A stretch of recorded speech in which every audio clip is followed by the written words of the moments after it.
कहानी ज़बान सास की, बदनामी ससुर की। जिसे आज तक मैं खड़ूस समझती थी, वो तो खुद एक मोहरे की तरह जी रहा था। और जो शांत, सरल दिखती थी, असली खेल तो वही खेल रही थी। आज मैं जान गई, असली विलेन कौन है इस घर में। अब किसी की परछाई में नहीं रहूंगी। आज फैसला मेरा होगा।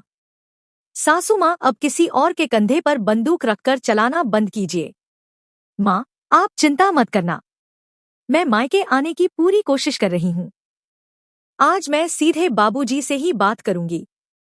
बहुत हो गया अब उनका यह हुक्म चलाना। भला ये भी कोई बात हुई? मेरे पापा अस्पताल में भर्ती हैं और ये है कि जाने ही नहीं दे रहे। आखिर इतनी सख्ती किस बात की? नेहा ने गुस्से में अपनी माँ से कहा, बेटा, हमारे लिए तू अपने ससुराल में बखेड़ा मत खड़ा कर। शाम तक तेरा भाई पहुंच जाएगा, तब तक मैं देख लूंगी यहाँ। लेकिन अगर तेरे ससुर नहीं मान रहे तो जबरदस्ती मत करना। वैसे भी आजकल लोग कहते हैं कि बहू की माँ ही उसकी गृहस्थी बिगाड़ती है। नेहा की माँ ने समझा बुझाकर फोन रख दिया। आखिर उन्हें खुद अपने पति की देखभाल भी करनी थी जो अभी ऑपरेशन थिएटर में थे। भले ही छोटा ऑपरेशन था, पर अकेली माँ का सहारा कौन? नेहा अपने सास-ससुर के कमरे की ओर चली, लेकिन तभी उसके कदम वहीं थम गए जब अंदर से सास की आवाज सुनाई दी। वो अपने पति को समझा रही थी और ससुर चुपचाप सुन रहे थे। अब तक नेहा को यही लगता था कि उसके ससुर प्रताप सिंह बहुत कठोर इंसान है, जिनके सामने किसी की चलती नहीं। लेकिन आज पहली बार उसकी आंखें खुली। सास शांत और सरल दिखने वाली उर्मिला देवी असल में कठोर और चालाक थी। ससुर तो उनके कहे अनुसार ही बोलते थे, जैसे किसी मशीन में चाबी भर दी गई हो। नेहा को अभी इस घर में आए 1 साल ही हुआ था। उसकी शादी अरुण नाम के युवक से हुई थी, जो नौकरी के कारण शहर से बाहर रहता था। नेहा गांव में अपने सास-ससुर, देवर रोहित और ननद पूजा के साथ रहती थी। जब भी नेहा मायके जाने की बात करती या अरुण के साथ शहर जाने की इच्छा जताती, उर्मिला देवी मना कर देती, यह कहकर कि तेरे ससुर जी नहीं चाहते। आज जब पापा अस्पताल में थे और भाई भी बाहर गया हुआ था, तो नेहा ने हिम्मत करके अपनी सास से पूछा। सास ने जवाब दिया, मैं प्रताप जी से पूछकर बताती हूँ, तब तक तुम नाश्ता बना लो। नाश्ता तैयार हुआ, सास बाहर आई। नेहा ने उम्मीद से पूछा, मम्मी जी, पापा जी ने क्या कहा? उन्होंने मना कर दिया। बोले अपेंडिक्स का ऑपरेशन ही तो है, डॉक्टर देख लेंगे। और मुझे तो डांट ही दिया, मैंने तो बहुत समझाया। नेहा निराश हो गई। लेकिन जब माँ का दोबारा फोन आया, तो वह सीधे ससुर से बात करने निकल पड़ी।